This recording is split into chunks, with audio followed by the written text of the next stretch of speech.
Whoa! Whoa!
The labyrinth was designed to be beautiful, and it was.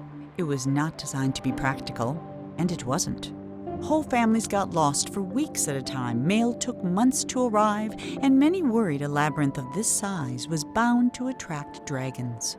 Eventually, the complaints grew so loud even the king couldn't ignore them.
Whoa!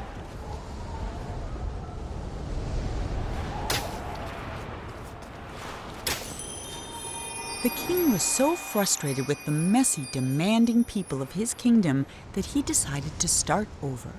One morning he painted a boat and set off to find the perfect spot. He told himself he'd come back someday to finish what he had started, but of course, he never did.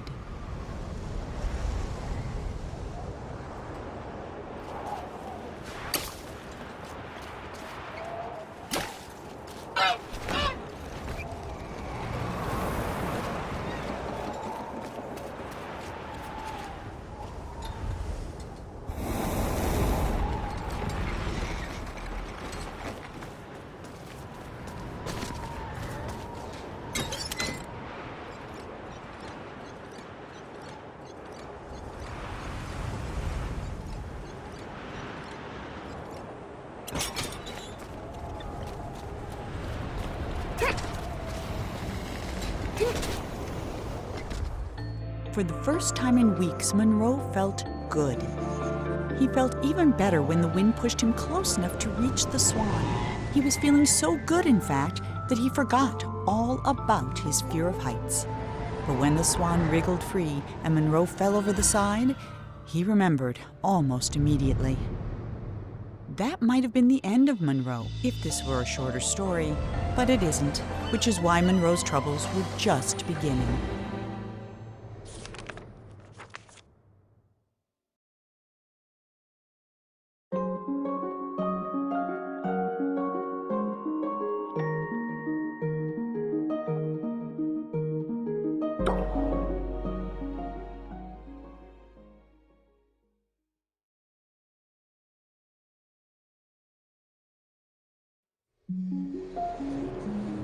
Monroe scrambled out of the water and found himself in a massive city with no sign of the Swan or anyone else.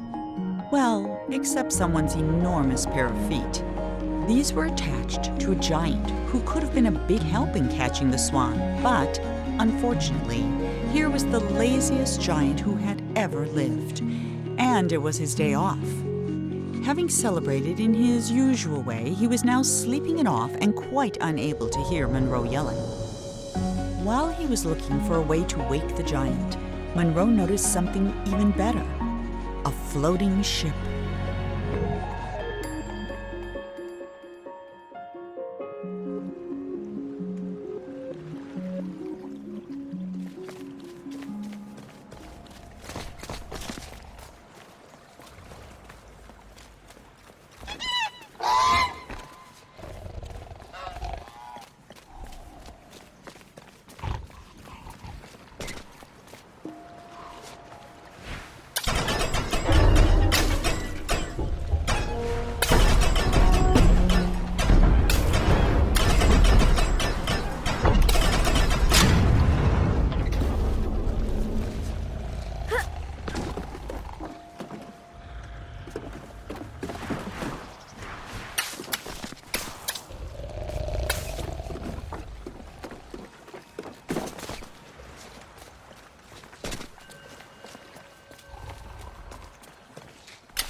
Before he discovered painting, the king was a potter. He loved the simplicity of a well-spun pot. So when his subjects complained that his new city was too austere and that there was nowhere to relieve themselves, the king ignored them. But when they started relieving themselves in his pots, the king hastily built them a sewer system.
Sometimes the giant wondered about where all the people in the city had gone.